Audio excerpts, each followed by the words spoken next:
having heterodox opinions on certain issues. So let's kind of look at the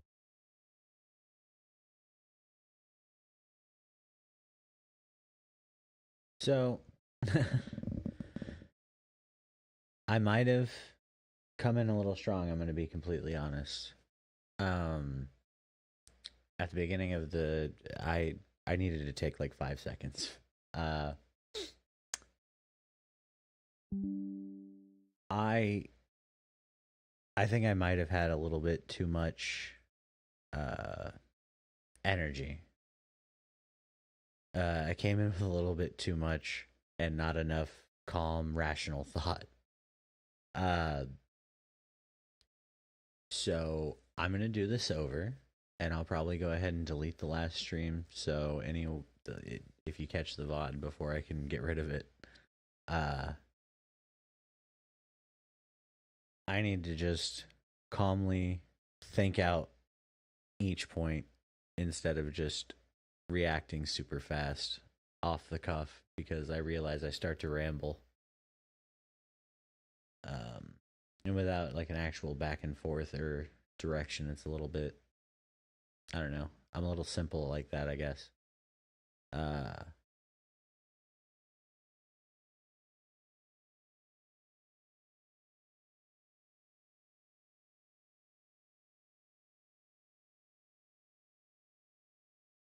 So actually, let's go back. I want to see. This might be more up my alley. Like buying into these political movements. Stephen Bennell, welcome back to the show. Alex O'Connor, thank you for inviting me to your wonderful studio. Yes, this glorious, wonderful studio that's definitely mine and which I have tastefully decorated myself. Mark Zuckerberg has recently come out, it seems, as a libertarian. This sort of left-wing Silicon Valley tech bro is now lifting weights and wearing baggy t-shirts and telling people how much he regrets the political overreaching of Facebook or Meta. In particular, Zuckerberg wrote a letter to the House Judiciary Committee recently saying that Biden's administration had repeatedly pressured our teams, this is a quote, for months to censor certain COVID-19 content, including humorous and satire. And he says that he regrets this, or regrets sort of ceding to this. He also has apparently called Donald Trump twice on the phone recently, trying to reestablish a relationship with him, and called him a badass on a podcast talking about his assassination attempt. More specifically, Zuckerberg has abolished Meta's election integrity team, cut its once regular election year war room, cancelled transparency tools, which journalists would use to track misinformation, and a few other things like that. What's going on with Mark Zuckerberg? So I don't know the details of Mark Zuckerberg's political journey in life. I don't know why he believes necessarily the things that he believes. I haven't read like a Mark Zuckerberg biography or anything, but it feels like as more, I complained about this like a couple of years ago, that as these political movements get larger and larger and encompass more and more people, but the movement itself is like on a wider geography, you're ending up like buying into these political movements because you can plug in one area, and all of a sudden you have to believe like every single thing that this political movement believes in, even if you have no idea what this movement is about.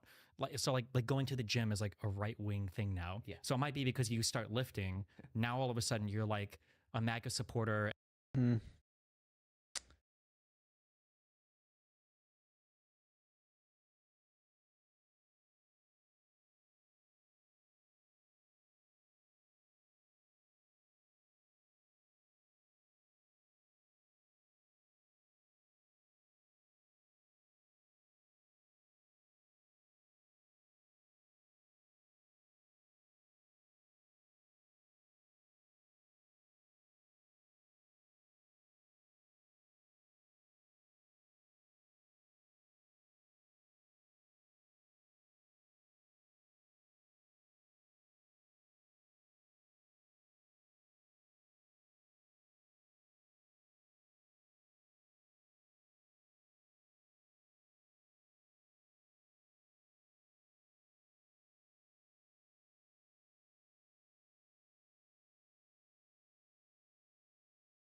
$1,000 tuition.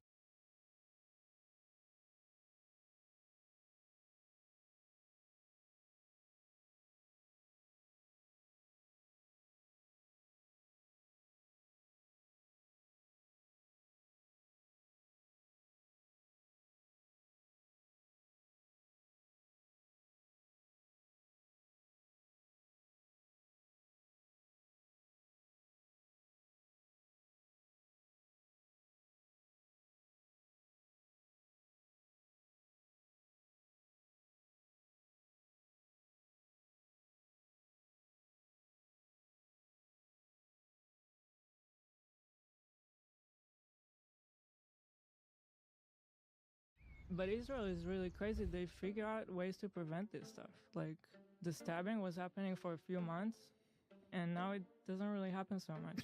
And I don't even know how, Yeah, but they have like their secret ways. אין חשמל, אין מזון, אין מים, אין דלק. הכל סגור. אנחנו נלחמים בחיות אדם, ואנחנו נוהגים בהתאם. When you talk about privilege, let's talk about someone who's going to UC Berkeley, paid by their parents $200,000 tuition, on campus protesting Israel. Do you find that ironic? I personally think it's so ironic.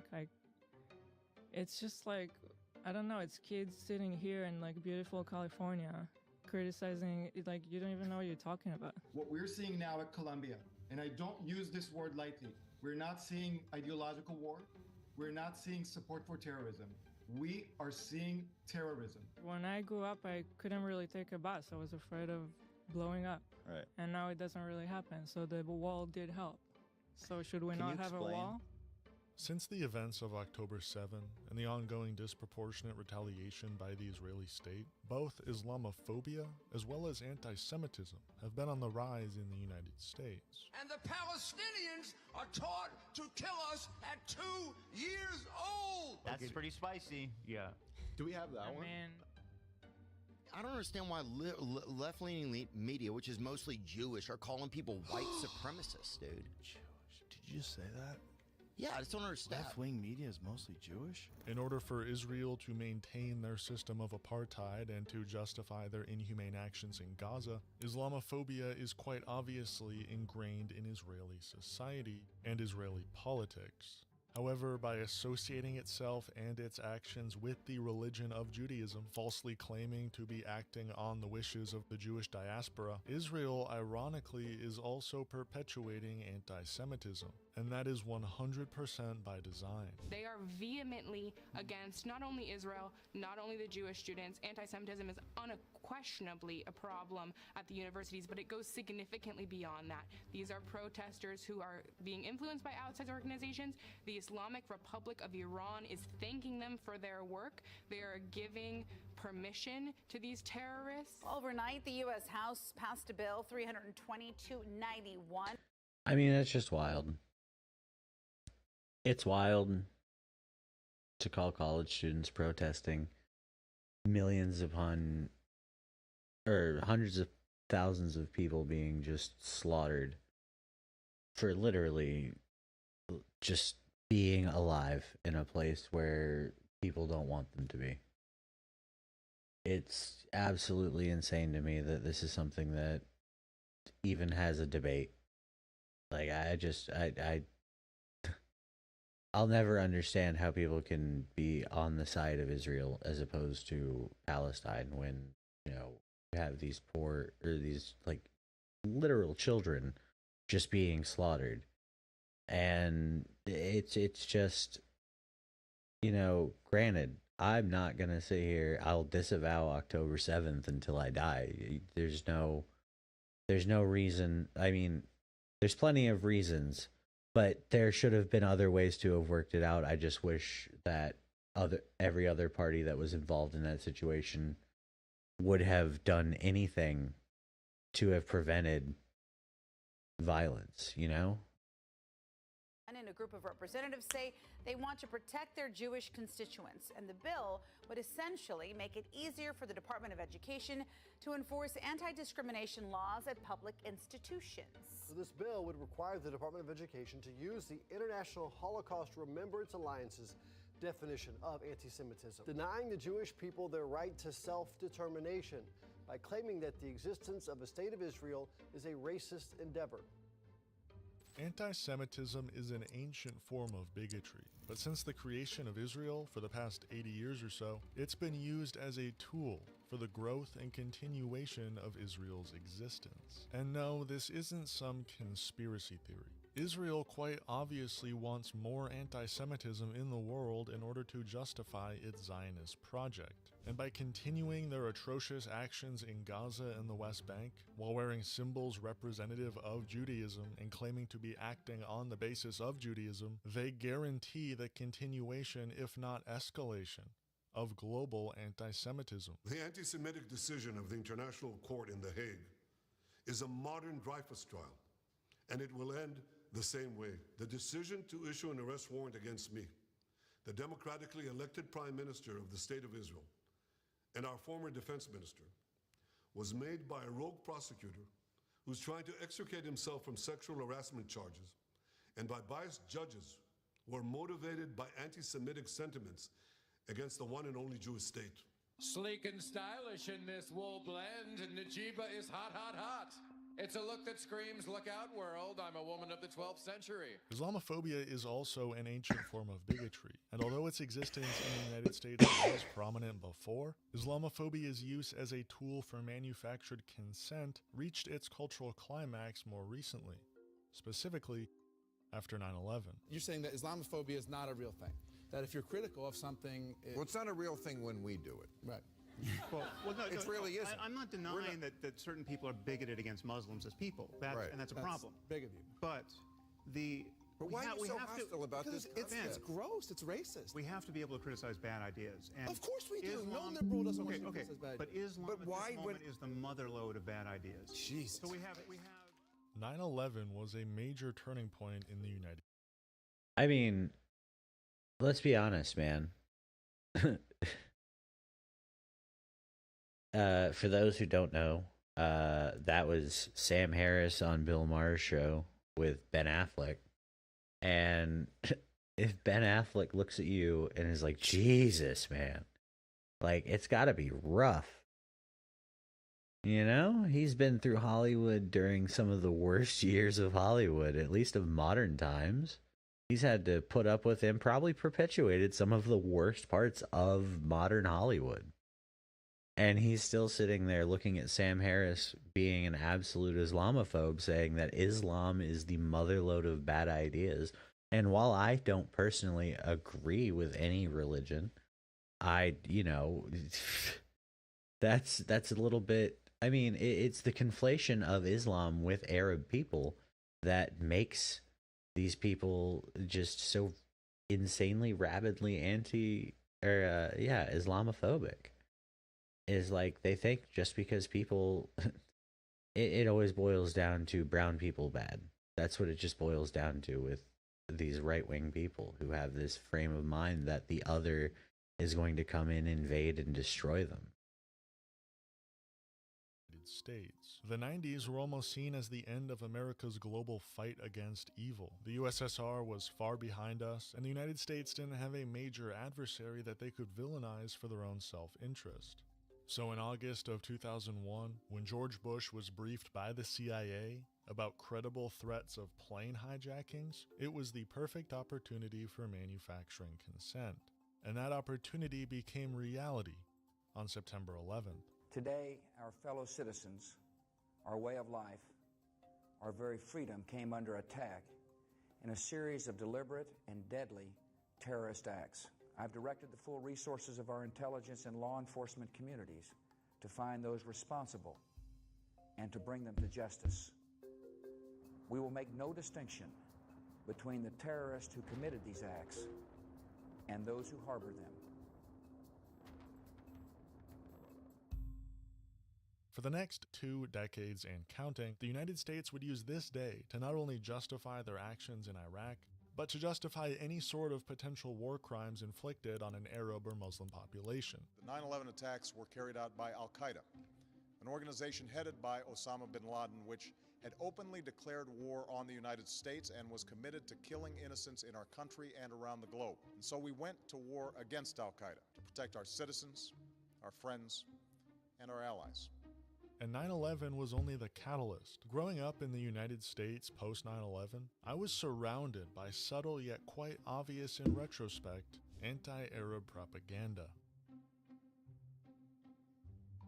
2013 saw the release of World War Z, a zombie apocalypse movie, where at the movie's climax, we see a mob of zombies scaling the walls surrounding Jerusalem and attacking the civilians taking refuge. And who's on the other side of that wall in real life? Palestinians. This movie literally illustrates Palestinians as blood-hungry zombies. 2014 saw the release of American Sniper, a film following U.S. Navy SEAL Chris Kyle and his deployment in Iraq and then New Orleans. He then later said that when he got back home, that he was on top of the Superdome and he shot over 30 looters during Hurricane Katrina. What a preposterous lie. How stupid are you if you believe that? Throughout the film, he's seen as both a hero of America's freedom, as well as a victim of our own actions, almost making it seem like we had to be in Iraq, but it was still a sad situation. God, I love neoliberalism. And what was happening during the release of this movie? Don't the you United just? States was propping up and funding rebel groups in the Syrian civil war to overthrow President Bashar al-Assad. And whoops, we just created ISIS.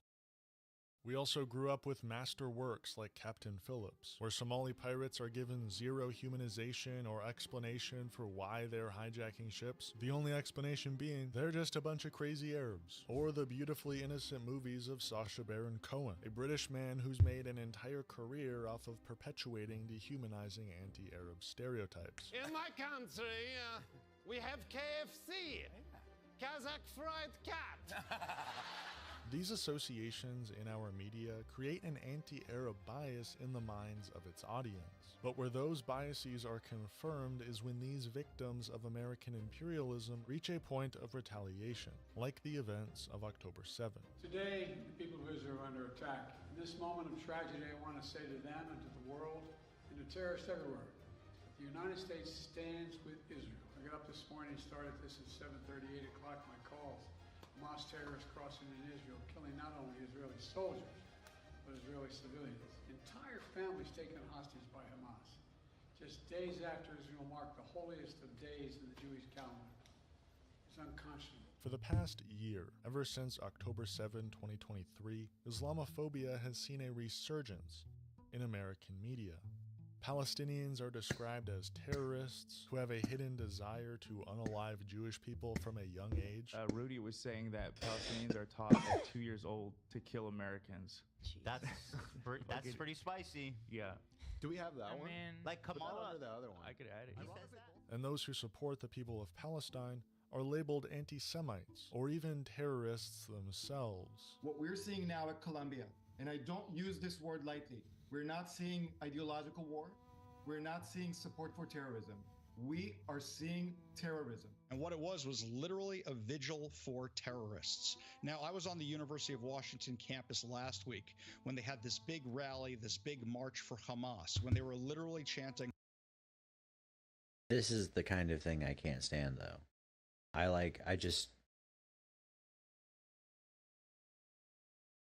Students are terrorists, but never a school shooter. Never people who run into churches and shoot up places with terrible ideology. Those aren't terrorists. They're just one-off wackadoos. But you're going to label an entire student protest, again, protesting the destruction of an entire group of people's homes, their lives, their jobs, their everything. You are taking everything from these people who are a captive victim.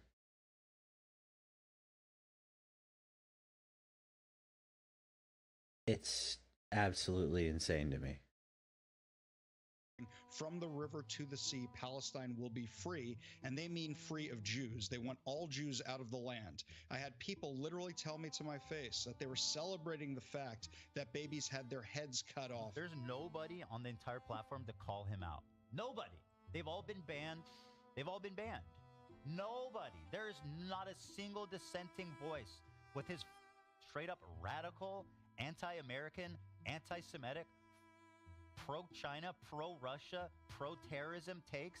This is fringe, psychotic shit that is not normal. Anti-Semitism, however, has also been on the rise since October 7th, thanks to Israel's undying ability to associate its war crimes with the religion of Judaism. A religion, by the way, that is fundamentally built on peace and the idea of loving thy neighbor as thyself. My Jewish values teach me to oppose apartheid. Now, the reason I've decided to make this video is not simply to analyze the growth of both Islamophobia and anti-Semitism. The way politics is today, political analysis becomes significantly more interesting and easier to understand when discussed in the context of internet drama. In fact, this OG YouTuber has built an empire a dying empire off of internet drama. This OG YouTuber, famous for his appearances in blackface, brownface, whiteface, and poopface, has more recently become famous for spewing on the daily both Islamophobic and anti-Semitic rhetoric.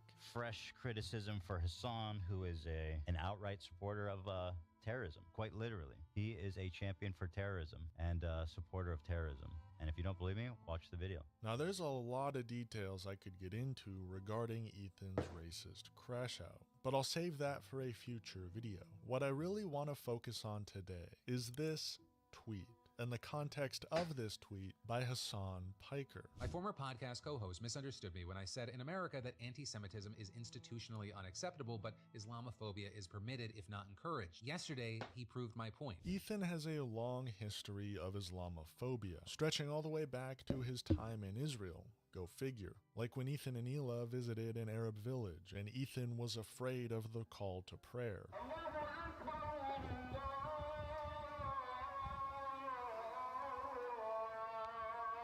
Hila, are you sure we're going the right way?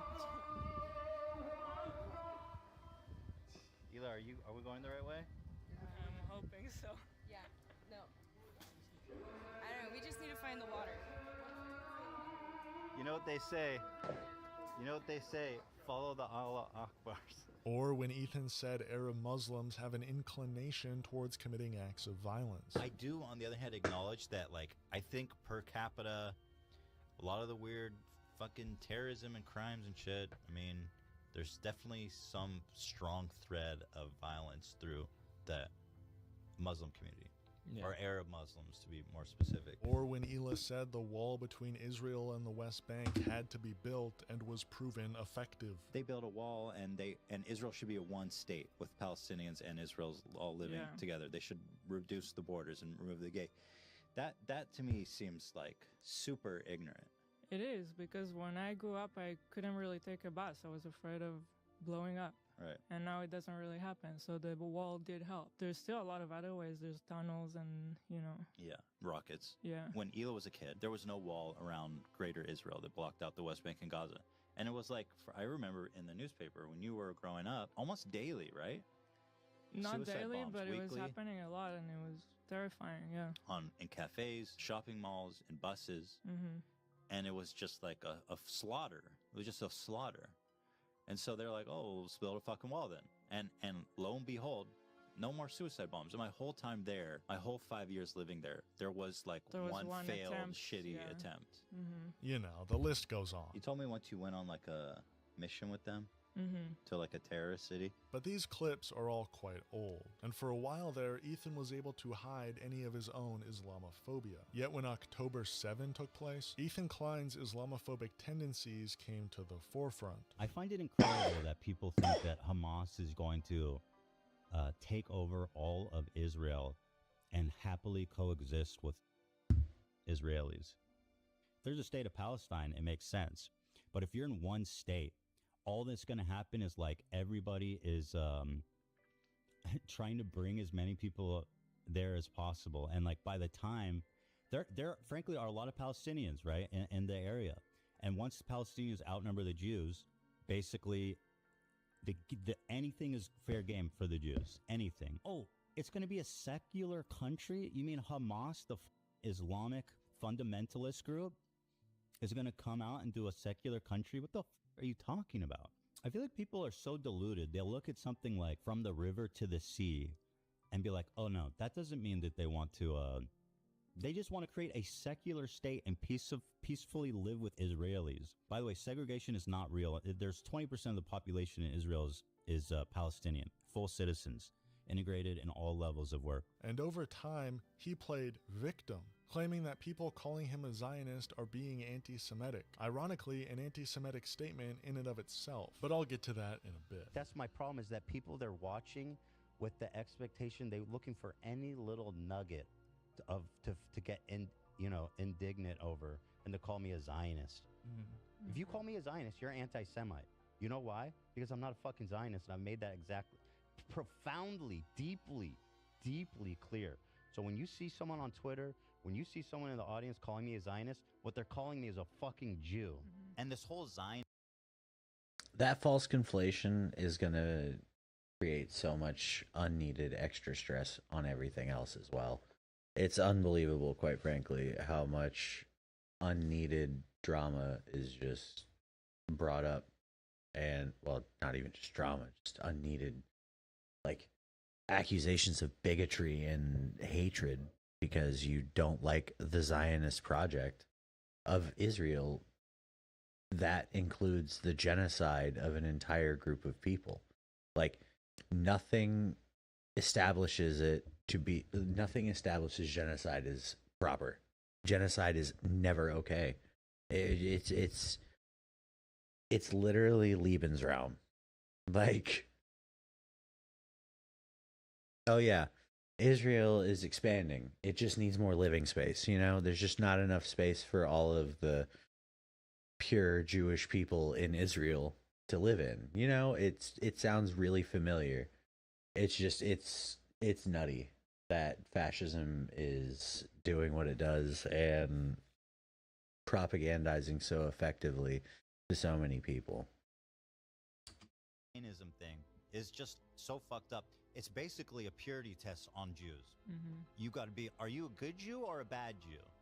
So in what world is that normal? To be like, sorry, no Zionists, death to Zionists. So, you know, you go to all these campuses, no Zionists allowed. So they're saying, are you a good Jew or are you a bad Jew? That's the conversation. And again, I emphasize this because I don't think people appreciate it, but 90% of the world's Jews would be considered Zionist.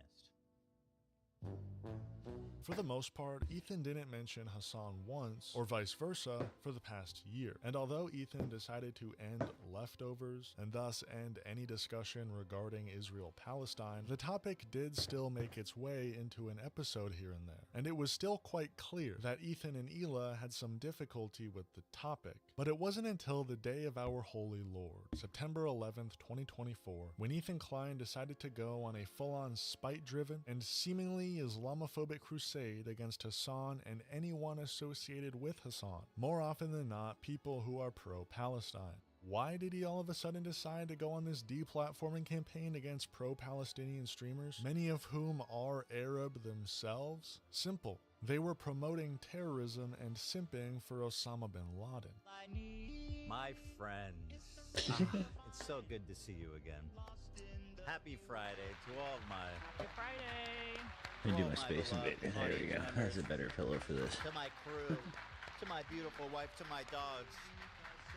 TGIF. I want to talk about my beef with bin Laden. Okay. Okay. Now, I made the brave assertion on Instagram, and again, this stems from these TikTok people who are like, being like, simping for bin Laden because he was anti-American, and failed to read the rest of his manifesto, in which he said specifically, the reason I did this attack is because you're all gay Jews who aren't Muslims doing Sharia law, and also you give loans. I saw this tweet, and it had, and this moment, it got even more, but it had 160,000 likes, 9 million views.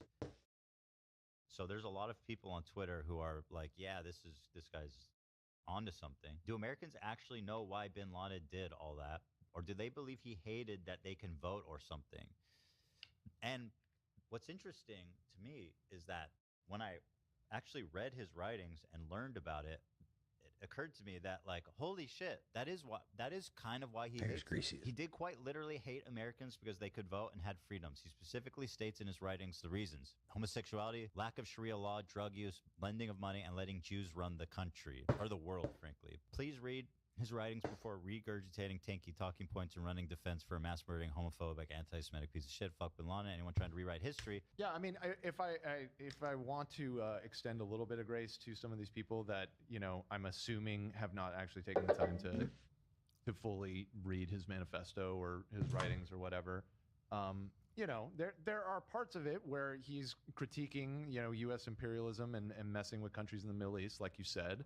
And it can come across as like, okay, he's making some points here, but like you have to read on. Like, yes. You can't just read like the you can't read the back cover on this one. Like you should delve a little bit deeper, because the further you read, the more it's like, oh, he's fucking insane. Okay. Coming to the conclusion that bin Laden hated us because we could vote and had some level of freedom of expression, that is the dumbest, most white supremacist argument you can make, and is an obvious example of Islamophobia. So the first thing I saw was this dude named Comrade Casey. Comrade Casey says, Ethan Klein has never heard of historical analysis. And I'm thinking, like, we can analyze it all we want. That's his literal words. Like, he's just like, I hate Jewish people and I want to kill people who have freedoms, who aren't following Sharia law all the time. And they're like, well, what did he really mean? I mean, fair, but you should look at all of the words, but you should also look at the entirety of context. And like North Star is rightly pointing out, by the way, go please like and subscribe to North Star Radio. He makes fantastic videos. But yeah, no, it's ridiculous. Violence is the final language of the oppressed, you know? Like you push someone to an extreme, and eventually violence is going to be the only answer that seems a viable substitute for any other lack of ability to be heard. Like it's the scream that screams the loudest, you know? And I mean, it's an unfortunate reality, but when people refuse to listen to the people who they're oppressing, then eventually, I mean, it's statistically speaking, it's the most common eventuality in situations like this. You can look at apartheid South Africa. You can look at the Civil War in America. The more you can look at just the civil rights movement in America, even continuing to the BLM, and now like Gaza, and just the continual need for protests, marches, and up to and including like Luigi Mangione is out here capping off CEOs because people aren't getting the adequate medical attention they need in a country where it's so simple to get that kind of medical attention and could be feasible. Mean by that? It's obnoxious, but this isn't actually the most obnoxious. Then comes everybody's favorite, Frogan. So here I am saying, actually, Osama bin Laden bad. And her response was, this motherfucker never shuts up. Oh my God. I mean, you could shut up yourself.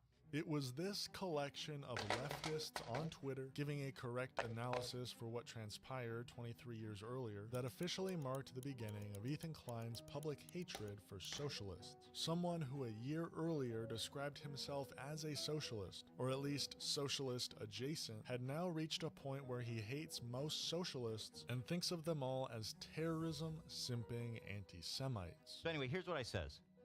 Why I hate most socialists. Let's take a look at Deprogram, one of the most popular socialist subreddits, and a show frequented by Hassan. These are the guys who said all Israelis are valid military targets, including babies, just by the nature of existing and being born there. So let's see what they're up to on election day. Ethan Klein was quite public about his hatred for woke socialists, but whenever mentioning this, made sure to include that he doesn't feel that way about Hassan. I haven't watched the whole thing. It's long as f***ing. I generally don't like watching videos like this because it's usually depressing. And it seems to have like a neutral title, but I think everybody noticed as they were watching through it, even Hassan, I think, commented on it, that this video is a little fucking weird. Yeah. You mentioned you had watched it. Yeah, I saw the whole thing. It is biased towards Hassan, right? It's all about how you kind of screwed everything up. And pretty much the core of the video is that you became like a debate pervert who then challenged Hassan and lost. Even Hassan was getting like frustrated watching it, and he was confused, and he's like, this is fucking weird. Yeah, Hassan didn't like the video at all, from what I recall. He thought it was weird, and the more it went on, the more he kind of like disliked it. Oh, I gotta go. I gotta finish. I'll finish this tomorrow. I gotta do the podcast. Personal news-wise, I ended the broadcast. We watched a YouTube video that was really good, and I highly recommend you guys check it out. It's by called Comrade Casey in the chat, also known as, I believe, North Star Radio. Is that what it is? Is that what his YouTube name is? I forget. It seems to me that this guy is the exact sort of awful person Ethan was talking about that is within Hassan's community. And again, I'll say Hassan's video didn't have really any nasty comments, so I am definitely talking about people like this who are not in his comment section. So, But Ethan could only keep that lie for so long.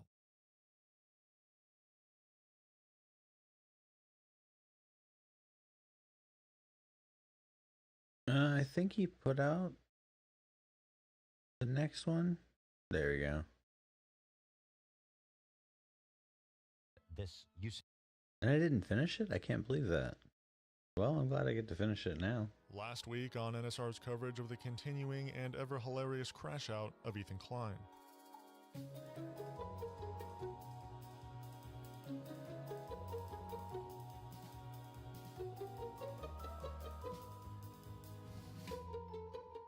The CEO of Teddy Fresh was justifying apartheid. When I grew up, I couldn't really take a bus. I was afraid of blowing up. Right. And now it doesn't really happen. So the wall did help. So should we not have a wall? And her husband was being racist. There, frankly, are a lot of Palestinians, right, in the area. And once the Palestinians outnumber the Jews, anything is fair game for the Jews. Anything. His moldy basement began to affect his cognitive state. He's a liar, dude. He's a weaselly little liar. Ethan reacted to clips of part 1, but didn't actually address my points against him. Quite literally doing the thing he accused Hassan Piker of doing. Hassan can't watch a single point I made. He just needs to call me crazy and say I'm hallucinating. Zero accountability. That's so cowardly, man. At least watch it. Instead, opting to provide vulgar sexualized insults. And over time, he played victim. Let me DM Love my picture of my cock. Love, I sent you a picture of my cock. Can you send one back? And he somehow thought he owned me with facts and logic. Do you not know that they're not Arabs, bro? That's so fucking cringe, bro. You literally made a video saying I'm Islamophobic and you're just calling anybody of color Arab? This is like commie racism, bro. Yes, Somalia and Kazakhstan are not Arab countries, but I never claimed they were. A more appropriate title for that section of the video would have been anti-Islam propaganda. Yet the stereotypes against Arab people in the United States are nearly identical to the stereotypes against Muslim people, making Ethan's critique of that section absolutely idiotic. And yeah, Borat's not an Arab caricature. He's a Muslim caricature, but his character in The Dictator is. And I showed that right here. But before part 2 begins, I'd like to take this time to apologize to some of the great socialist leaders, like Stalin, Lenin, Osama bin Laden. I'm sorry for ruining socialism. Thanks a lot, honestly, buddy. Yeah, basically, you're right. An asshole. It is people like him that has ruined socialism for everybody. I'm more of a Bin Laden socialist. This is part 2 of Ethan's ongoing crash out explained.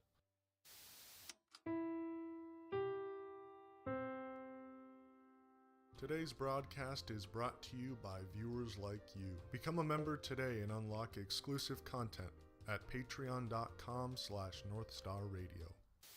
On October 15th, Ethan Klein discovered a nearly year-old interview between Hassan Piker and a famous Yemeni TikToker known as Tim Houthi Chalamet. It made me think of this tweet from our one. I just want to say it's a really clever name. Houthi pirate that Hassan interviewed, and I remembered this tweet he put out. Just a cute tweet from our favorite Houthi. Same people telling me to kill myself love this guy, and that's true. They do. They love him. Hassan interviewed him. He hypes him up even as recent as like this week, okay? This is a tweet he put out. The execution that we will carry out on all Zionists. People go, Hassan talked to him and he said he's not a Houthi and he says he doesn't hate Jews. Why is it you understand how this works with every other minority group? Like, do you really think that if I asked this guy, like, tell me what do you think a Zionist is, that he would have some nuanced answer about the difference? I mean, as you'll see, this kid is a rampant anti-Semite and a violent Houthi terrorist. Here he is with the AK and combat fatigues. Now, in poverty-stricken Yemen, do you think it's likely to get an AK or an automatic assault rifle in Yemen, poverty-stricken, if you're not affiliated with the Houthis? I mean, Houthis, guns are expensive as dude, and I just continue, dude, there's so much evidence this dude is Jew-hating terrorist. Just say you support the Houthis, stand on your shit. Again, I respect that. Just say you support the Houthis. which Hassan does. Here he is with a rifle, and again, okay, maybe he found that. I don't know how you get a high-powered rifle in Yemen without being affiliated with the Houthis. Hassan did not ask him one critical question. In fact, the opposite. It was a complete puff piece where he sucked him off, elevated him, was uncritical, and even in the moments of absolutely insane statements like this, he essentially covers for him and acts like ignorant. Chinese people, but one of the captain was Chinese, and he did caught with them, and he danced to music with them, and he was vibing. So he likes him, yeah. So what? I mean, what? Yes, he just admitted to being a terrorist who's hanging out with hostages. That's literally just what happened. And Hassan knows it. I don't think I need to explain the obvious issue with assuming this kid is a terrorist just for owning a gun in Yemen, a country second in gun ownership behind the United States, and has been victim to a genocide for the past decade. But because he's Arab and anti-Israel, I guess he's automatically an anti-Semitic terrorist. Oh, but Hila, definitely not a terrorist. When she was the secretary at an Israeli base in the occupied West Bank and even participated in a raid where young boys were taken prisoner for no reason whatsoever, that's simply not terrorism. My officers and like the soldiers in that brigade, they would go every night on a raid, right, in Ramallah to arrest terrorists, and even just hearing that every night they would go and conduct a raid, regardless of the potential for the actual like breakup of terrorist organization within Hamas or whatever. Like, if you have to be concerned that wherever you're at is just gonna get raided by the IDF, you know, what is that? I know it's the parallel that North Star is in fact drawing right now, but again, it falls under the exact same line I've been like just banging over and over while we've been watching these videos. Is just that it's simply inexcusable, and it's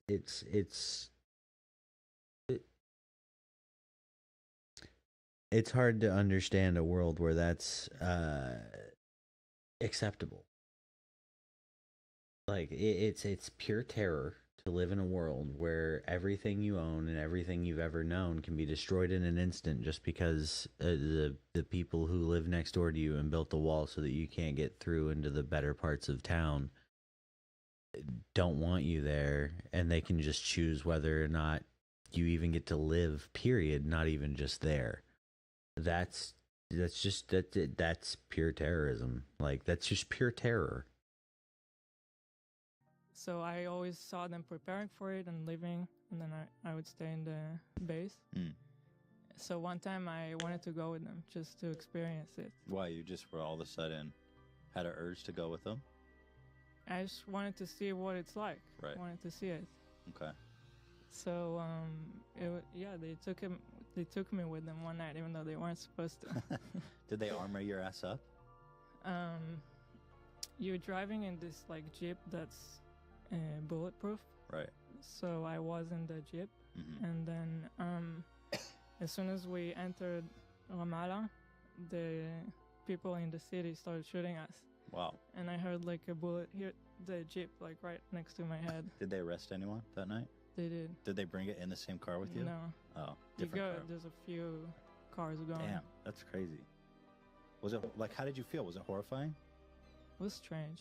You see people in the house, and then it's like the soldiers just walk into the house and look through their shit and find guns, and the whole thing is really surreal. And the following day, on October 16th, Ethan decided to dedicate an entire H3 podcast episode to criticizing Hassan and accusing him of fostering anti-Semitism in his community. Fortunately, Hassan had a few hilarious distractions on stream that day. Dude, did you want me? There was a big fruit basket from Hamas outside. Did you want me to bring it in? They were really happy for all your. They were like, it just said thank you for all your hard work. Dude, don't fucking help me, dude. But this was only the beginning of Ethan's public Islamophobic tirades. And on October 19th, Ethan Klein posted on his personal channel a video calling out a group of pro-Palestine Twitch streamers who included him in a Habibi tier list, placing him on a tier titled after a shitty brand of hummus. A quite silly, goofy, completely tame TwitchCon panel was seen by #1 victim Ethan Klein as anti-Semitic. And boy did he make his feelings heard. Hello, everybody. It's Ethan Klein from my basement. Beautiful Friday evening. My kids just went to sleep, and I opened Reddit to browse my community, who I love so well. And at the top of the subreddit is this very lovely clip entitled "Just a Casual Panel Provided by Twitch at their con, broadcasted on their official channel." What is it? Well, it's a panel hosted by Frogan and 4 of her friends, in which they have a tier list where they rate people where good is Arab and bottom is loves Sabra. Sabra is a very popular hummus brand. I know in Israel, it's pretty much in everybody's refrigerator, and it's kosher. They're an American company, but they've been the subject of the pro-Palestine boycott. I mean, it's kind of just Arab good, Jew bad. I mean, I'm having a hard time seeing this any other way, and what's crazy is that I've been suspecting that Twitch has an anti-Semitism problem. It started with Hassan platforming Houthi terrorists and showing unfettered terrorist propaganda on his channel. Now, taking this all in account, here's an officially sanctioned event at TwitchCon. Let's take a look at it and see what exactly is Twitch endorsing here. Okay. It's the perfect transition to our first person, Hassan. Yeah. Gee, I wonder where they're going to put Hassan. I'm going to guess they're going to put him in Arab. Hassan is Turkish, but he's a brother, Yeah. you know? So, Yeah, I think he'd be on Arab coded. I mean, I would put him in Arab, to be honest. I would put him also in Arab. Which is great. That's the good one. That's the one you want. Austin, let's go down the line. He's Arab. Arab. He's Arab. Arab. He's He's Arab. Arab. Lebanese. Like Yeah. Good job. Good job, Austin. The next person is one of my favorite people, Ethan Klein. I told you guys to clap. This is a good reaction. That was a good one. That's Jewish. Where's the you guys are missing a category for Zionist. That was a joke. That was just a joke in my Stand up. It's the victim complex. It's unbelievable. It's actually really funny. It's a kind of a false comparison, and it's totally just anecdotal, but my dad kind of does this sometimes too, or at least when it comes to identity politics. And I know he thinks he's joking, or at least it seems like he thinks he's joking, but I don't know. I know that it seems a little out there. He also is a big fan of a lot of conservative comedy. I'm not a huge. It's just, I mean, it's if you think if you conflate Zionism with Judaism, then you just skip the entire step that, like, Zionism has a very clearly defined is a clearly defined term. It's someone who is for the continuation of the Zionist project of Israel, in the sense that it was established. and in doing so, like that is what a Zionist is. And to follow what Israel is currently doing in the way that they want to continue existence is just an insane place to go.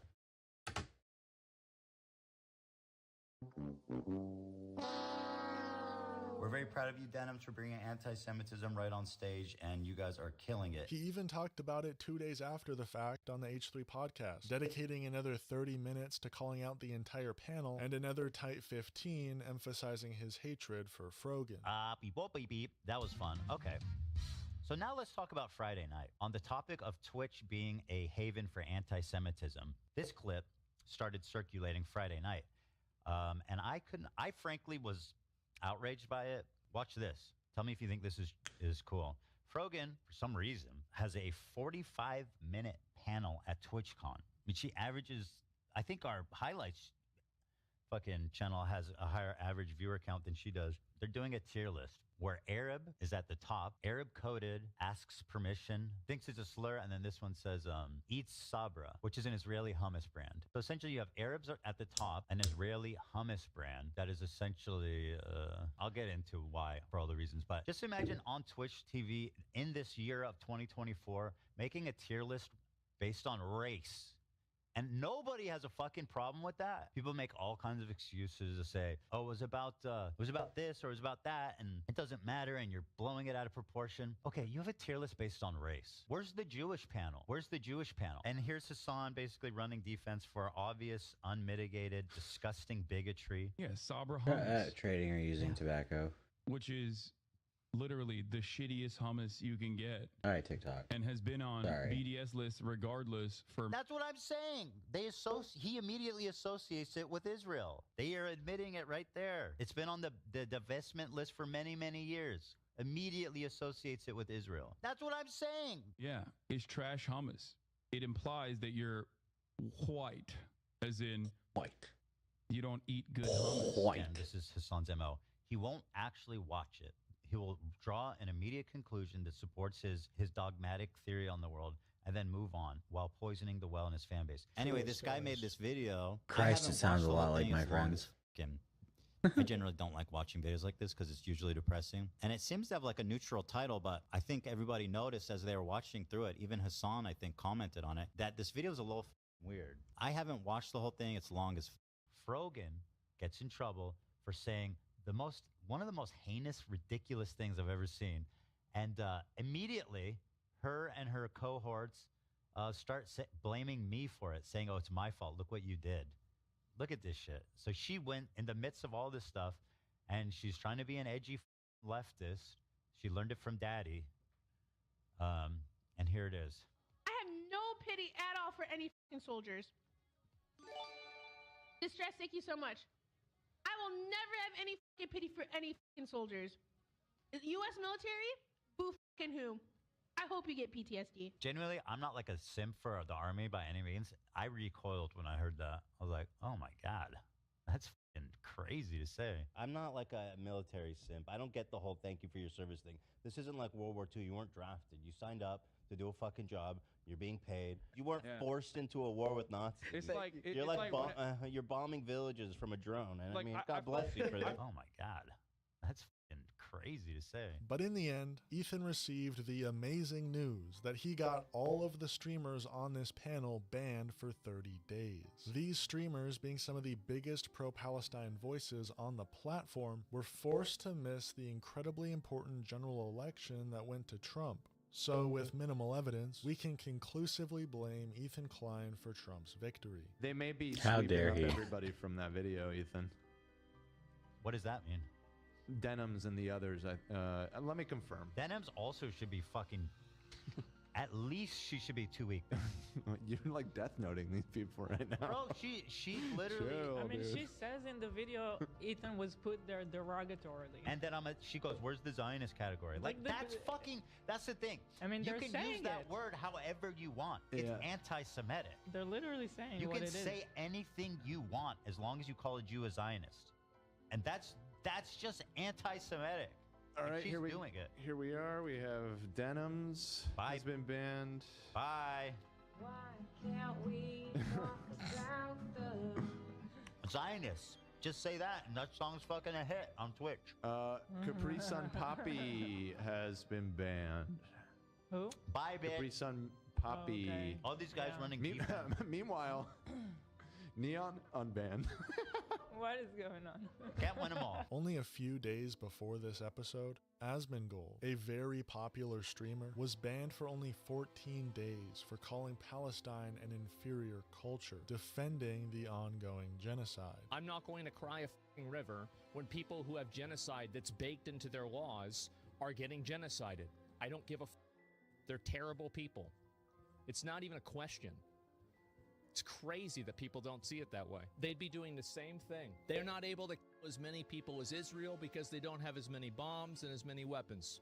But if they did, they'd be doing the same thing. Now, a lot of additional events transpired after this Habibi Sabra controversy, including, but not limited to, Ethan Klein going after other people in Hassan's orbit, like the Deprogram podcast for being too radical. You came across the Deprogram subreddit.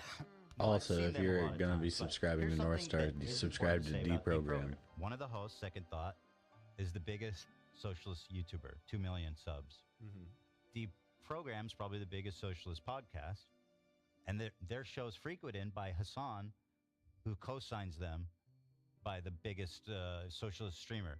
So, like, people trying to, like, I saw comments, obviously some people were angry about this, and they're saying, oh, these are just fringe people. And I just don't know how you can possibly say that.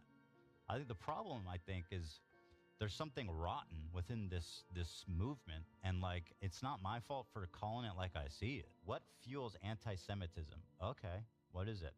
Actually, what fuels anti-Semitism is murdering children by the thousands under the banner of the Star of David, while adamantly insisting that your actions are inseparable from all Jews and the totality of Judaism.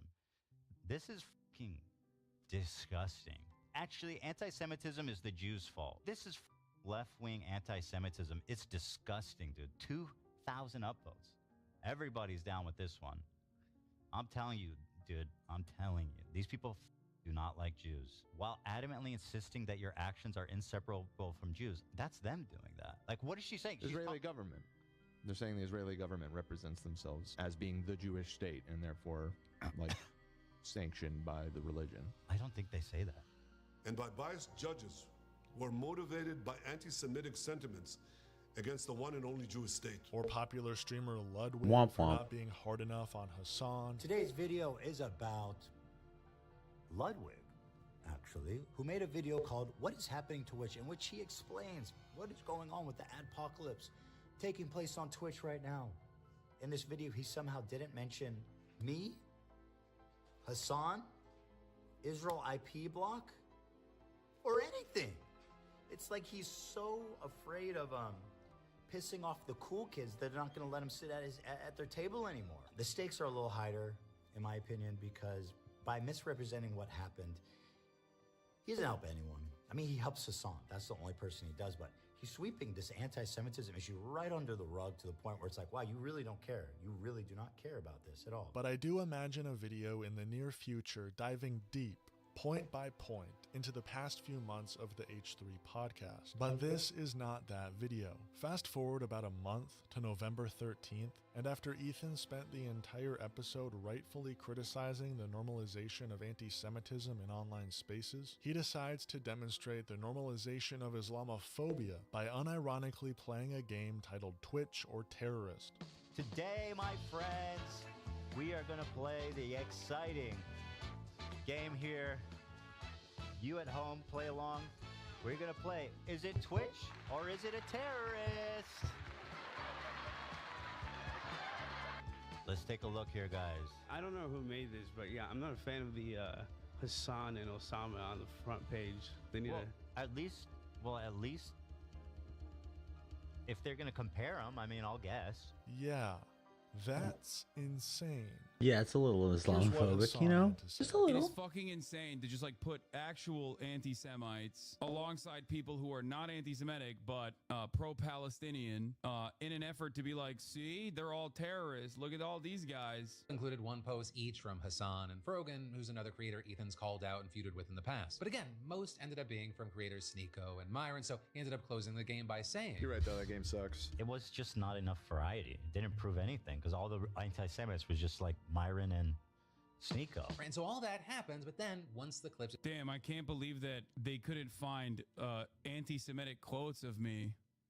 Nutty. Perhaps because I'm not an anti-Semite. But again, there was also a fair share of people echoing what Hassan said, with some also noting that this came after Ethan went on his Instagram stories to call out Hassan and accuse him of only pretending to care about anti-Semitism. And Ethan ended up responding to... Which is crazy, by the way. Like, that was also crazy. Only pretending to care about anti-Semitism is wild. I've stood by this man, side by side, and we've dunked on fucking anti-Semites together. You know what I mean? And anti-Semitism together. Like, what the fuck is going on? It's quite obvious that Ethan Klein and Islamophobia know each other quite well, and the past couple months have made it crystal clear. But what if I told you Ethan Klein is ironically spreading anti-Semitism as well, while actively accusing pro-Palestinian streamers of doing the same?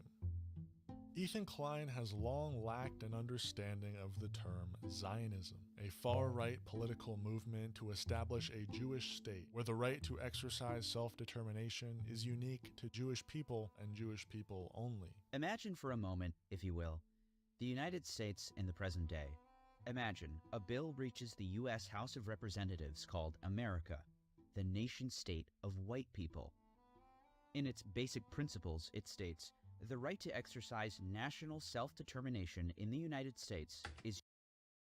This is exactly what I was talking about earlier. I don't think I got to this part of the video before. But this is exactly what I was saying, is the difference between, and the fundamental misunderstanding, and the fundamental thing that people are using to spread this as anti-Semitic just so that they can continue supporting a genocide that's killing people that are, you know, the less desirable people in their eyes, because, you know, they're others. They're people who more or less, this is something, what this person's about to say is exactly what the kind of people who rabidly support Israel and Zionism believe would be the best case for the current America as well. Is unique to white people. Further down, a clause for white settlement. The state views the development of white settlement as a national value and will act to encourage and promote its establishment and consolidation. Outraged, a coalition led by the Congressional Black Caucus initiates a challenge to the bill and proposes a bill of their own, where it calls the United States a country for all its citizens. But the Speaker of the House unilaterally disqualifies the bill before it's allowed to even be debated. Why? The House General Counsel explains in a statement, the bill includes several articles that are meant to alter the character of the United States from the nation-state of white people to a state in which there is equal status from the point of view of nationality for whites and people of color. The bill is dead. America, the nation-state of white people, passes through both chambers of Congress unchallenged. It's then signed into law. U.S. President Joe Biden would invoke the law in a tweet a year later, saying, America is not a state of all its citizens. According to the nation-state law we passed, America is the nation-state of white people, and not anyone else. As one rights group put it, there is no democratic constitution in the world that designates the constitutional identity of the state on racial grounds, as serving one ethnic group. There is now. This disconcerting scenario is anything but. It's completely real, and happened just a few years ago to little coverage and little condemnation. However, Ethan simplifies the definition to something along the lines of not wanting Israel wiped off the map, once again playing victim even when defining Zionism. These are the people who are trying to convince everybody that Zionism is not Judaism and convince themselves that we don't hate Jews, we just hate Zionists. This is a confusion that is at the root of the problem I'm having of contributing and rising anti-Semitism that I'm seeing is this usage of the word Zionism, which is basically become a catch-all. It doesn't mean much. And it has a whole spectrum of meaning. Like, if you look at a leftist Israeli, you ask them what Zionism is, a lot of people tell you it's Western expansion, like settler expansionism, right? And they say, oh, I'm anti-Zionist, I'm against that. Where the idea of, like, you know, taking Israel off the map, they would be like, that's insane. Like, obviously, no. Are they a Zionist? Or is it a Houthi pirate that Hassan's been hyping up, and a Houthi flag that says curse upon the Jews and death to Israel? Is that Zionism? What does it mean? What does it mean? People call me a Zionist all the time on the internet. The extent of my Zionism is this. Do I think Israel should be wiped off the map? No. I mean, I'm progressive. I just don't think that Israel should be wiped off the map. That's literally the only deviation I have with these people, is that I don't think that we should relocate 8 million people who were born somewhere to somewhere. That's my only deviation. Isn't that crazy? The other problem with that statement is that there are still people alive in Israel who are citizens of Israel, but have been there since the foundation of Israel. When they kicked a bunch of the people who they are currently genociding out of their homes in the 40s. So you're standing on literally nothing when you say shit like that. Like, it's unbelievable that that kind of rhetoric is acceptable and just looked past. I mean, again, this is when people end up bleeding subscribers like H3 has been, like, maybe not as quickly as you'd assume, but I mean, again, he's just propagating, as North Star said, he's propagating both anti-Islamophobia and anti-Semitism in conflating Zionism with Judaism. Like, to conflate both of those is negative in both fashions. Like, if you are a person who conflates both of those, you're anti-Semitic. Like, plain and simple. Because even if you're a person who thinks that you're doing it in good faith, what you're doing is conflating Zionism, which is, again, like, just an evil, not necessarily, it is evil. It's completely evil at this point. Because, again, it's just, it's saying that there should be a lone state that it only serves one group of people and it's okay to destroy other people so long as it it's the Lebensraum that I talked about earlier. So when that is the idea, like, I don't in theory have a problem with there being a state that is Jewish. I just have a problem with there being, like, I mean, obviously Jewish people are great people. I know many people who I love and cherish in my life, but Zionism is an evil that has been just poison for all parties involved. Literally it. I honestly don't really think I need to explain this, but when you conflate Zionism with Judaism, Zionism being a racist, far-right, racial supremacist settler movement, Judaism being an ancient religion of peace, whose followers have been historically persecuted for the past 4,000 years, Back. You're doing nothing but creating more anti-Semitic sentiment. Zionism is a disgrace to everything Judaism stands for. And even if we ignore Ethan's conflation with Zionism and Judaism, he's honestly just had a gross history of being anti-Semitic himself. I mean, I could take these guys a little bit more seriously if it wasn't for this curly ass shit. Like these fucking double curls. Yeah, that is disgusting. It's just goofy. But also, come on, wearing a full suit in the summer. You know what? Whatever, dude. Whatever they want to do is fine. But the thing they stink the whole place for everyone. Stink, suit, whatever, okay? The thing that puts them, you know, the thing that makes it not okay. Here we got one driving a car. Careful, everybody. The thing that not makes it okay is these curly ass, goofy mouth, because it just makes you into a goofy guy. You try walking around that shit. You walk around something like that, you're nuts. It's like having a rat tail. It's like having two rat tails on each side of your head. Yeah, that's what it is. Except you fucking manicure them every day. At least people with rat tails have the decency to just let it sit. But these guys goof with it all the time. We'll get some good footage, hopefully, of these goofy ass rat tail motherfuckers.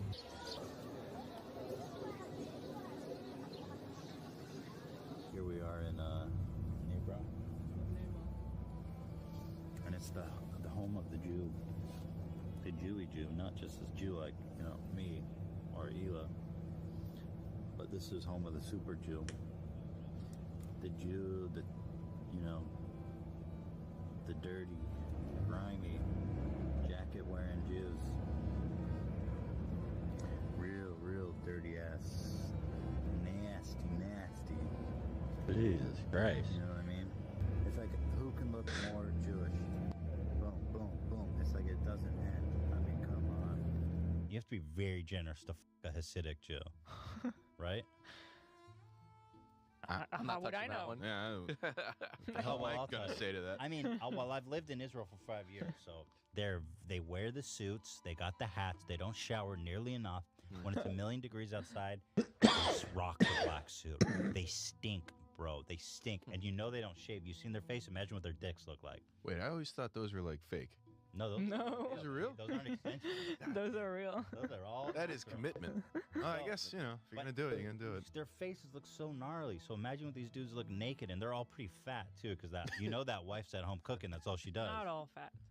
Well, a lot of the ones you see are pretty chunky. So what's the end game in all of this? Ethan's first foe was Frogan, and after a year of whining about her, he was finally able to get her and her friends banned for a significant amount of time. But he quickly moved past that, and is now mostly focused on Hassan. At the end of the day, Destiny's audience really has been acting as a parasite in the spongy mind of Ethan Klein, using his inherent biases against him and steering him off a cliff.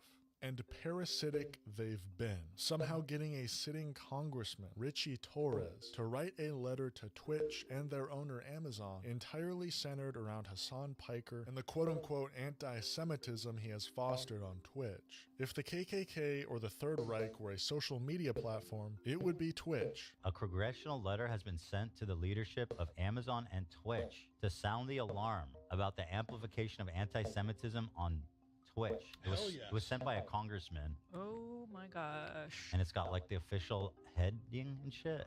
Hell yes. Addressed to Dan Clancy, Steve Boom, Andrew Jassy, Hugh Jassy, like Hugh Jass. Oh, I see. Hugh Jassy. I see. Richie Torres tweeted about me. Oh, that's some ADL ass dog shit right there. Richie Torres, the leading streamer on Twitch, Hassan Piker, is an apologist for sexual violence on October 7th. This is, oh God. It doesn't matter if it happened on October 7th. It doesn't change the dynamic for me. Hassan declares before finally admitting that Palestinian resistance is not perfect. A social media influencer openly defends mass murder. Wait, what? What did I say in the 17 seconds before this in this 140p fucking clip that you found, dumbass? I'm saying that it most likely did happen, but that doesn't change the dynamic of the genocide. He clip chipped me while I was literally talking about most likely happening on October 7th. Wait, my argument literally was, yes, rapes most likely happened on October 7th, and that doesn't justify genocide of an entire people. What is he saying? Mind you, this letter was written before the election, an election where Torres' future as a congressman was on the line. Yet somehow he was convinced to use his time to shit on Hassan. Bro's clip farming in Congress. Even the Anti-Defamation League, an organization centered around the fight against anti-Semitism and hate crimes in general, somehow found the time in their busy schedule to whine about Hassan Piker. Why is he getting all this attention? Because he's pro-Palestine, anti-imperialist, and anti-capitalist. It's really that simple. Oh, he's also hot. I forgot.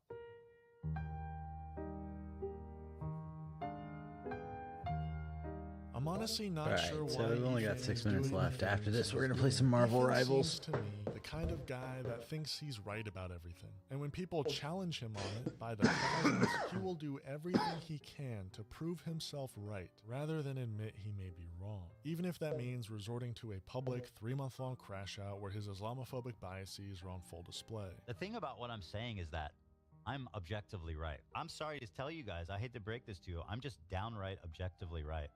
So if you're like mad and you're raging and you're posting like mean, or not mean, but let's say you're just raging and posting comments on the video or in the description, I'm just going to tell you straight up. I'm right. I'm right. That's the thing. So I'm standing up for my morals. And racism is actually bad no matter who's the target of it. And if you're one of these people that believes Ethan has learned anything within the past year, he recently invited on a genocide denier as a moderate alternative to Hassan Piker. For the last year or so, when people have been saying there's an inevitable famine, you know, and like a famine is like you've got thousands of people dying of starvation like every other week. And obviously that didn't happen. And nearly every argument and talking point Ethan had to contribute were nearly identical to his arguments from over a year ago, immediately after October 7th. One thing that drives me I crazy think the sad part for me is I wanted one of those admiration that you microphones. see from Western leftists for Those are organizations nice. like Hamas and Hezbollah. The thing that I've been seeing online that makes me f***ing sick is that just like brazen, enthusiastic support for Hamas. When people are saying go Palestine as they're terrorists killing people, I don't know who else they're cheering on other than Hamas. It's funny because the people who live there, none of them want one state. None of them. The Palestinians and the Israelis, nobody there wants one state. With international pressure, Israel would do anything that No, America I think wants. it's important for you to understand that will never happen. I know Israelis, I've lived in Israel. That will never, ever, ever happen short of all-out war. They will never give up the country, ever. I think it was something a lot of activists would say, well, actually, we deny that. I mean, I've heard Hassan say this, and it's pretty popular perspective, that Hamas does not use human shields, quote unquote, or they don't use public buildings, and they don't fight like that. I think what they would say is, it's densely populated. Like, of course, how can you avoid being near a school or a fucking whatever it is, or near civilians? Is Because that they don't debatable that really- they dress as civilians? No. No. It's not debatable. Not all of them do, but yeah, it's Or not that debatable. their that they do, headquarters are under hospitals? Because I see people deny that too. It was IDF, Ethan. It literally just broke. I don't care who's talking about it. It just happened. I don't think anybody knows what happened exactly yet. Hassan says it was IDF. Well, he can say whatever he wants. I mean, it just happened. The IDF video is old. It shows buildings with electricity and the power's out.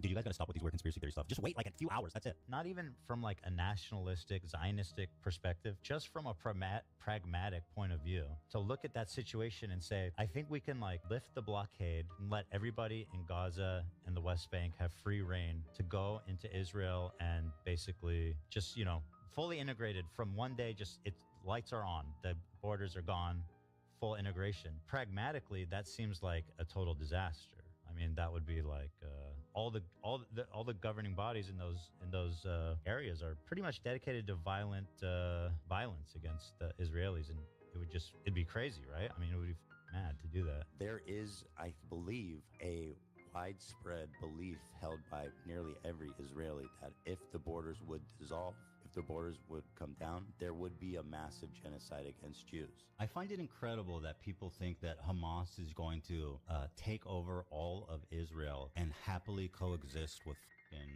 Israelis. If there's a state of Palestine, it makes sense. But if you're in one state, all that's going to happen is like everybody is trying to bring as many people there as possible. There, frankly, are a lot of Palestinians, right, in the area. And once the Palestinians outnumber the Jews, basically anything is fair game for the Jews. Anything. And I'm sorry, but Hamas, the governing fucking body there, wants to kill all the fucking Jews. I truly wish Ethan the best. Because whatever he's going through, it's not healthy.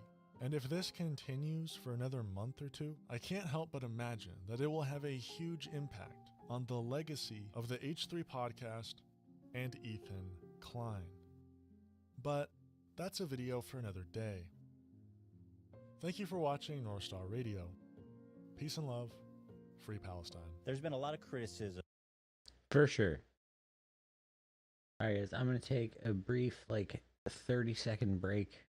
Just retool, and we're going to play some Marvel Rivals.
It's such a pain in my ass that I have to do it like that.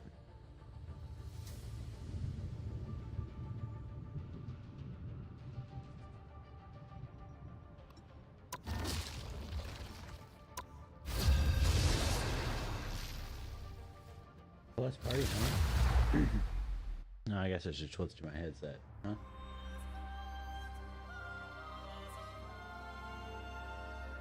Pick your hero or villain. I'm not judging.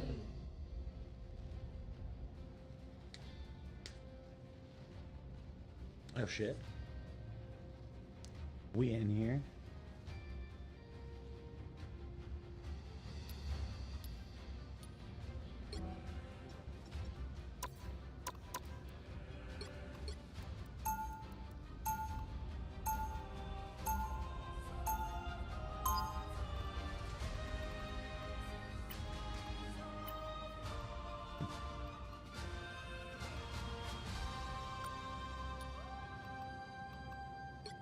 I'm here to finish the fight that my father began.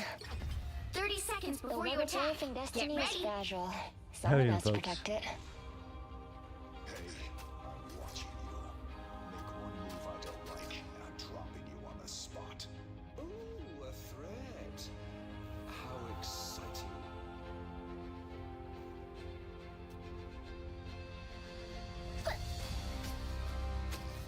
The battle starts in 5, 4, 3, 2, 1.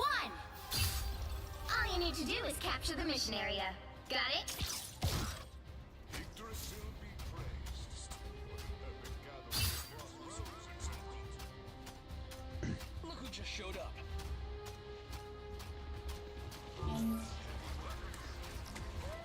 Needs to look at that turret. You're up, little ones.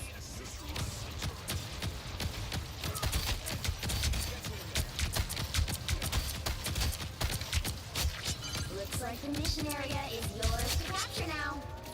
Time for Mission area some Put that over fireworks. there. Let's get this over here. Let's put this behind me over here.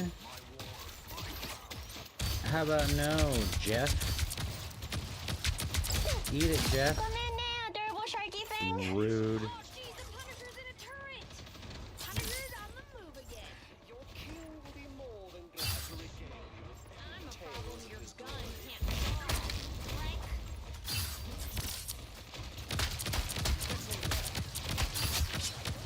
Eat it. I'm counting on you, friends. Time for some fireworks. Woohoo! I know that sound.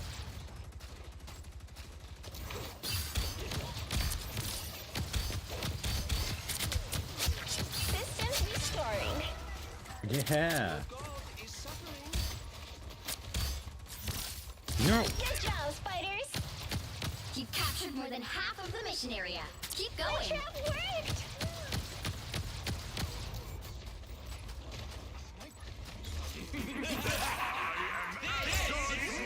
Shit. Hit the wrong button. Time for some fireworks.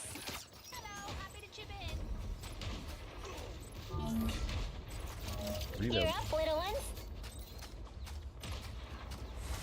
My friends are here!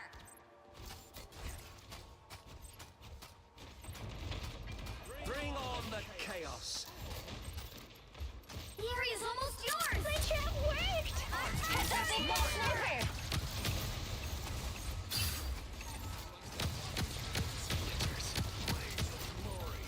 We got a Black Widow over here. Target unleashed. You're dirty, sniper.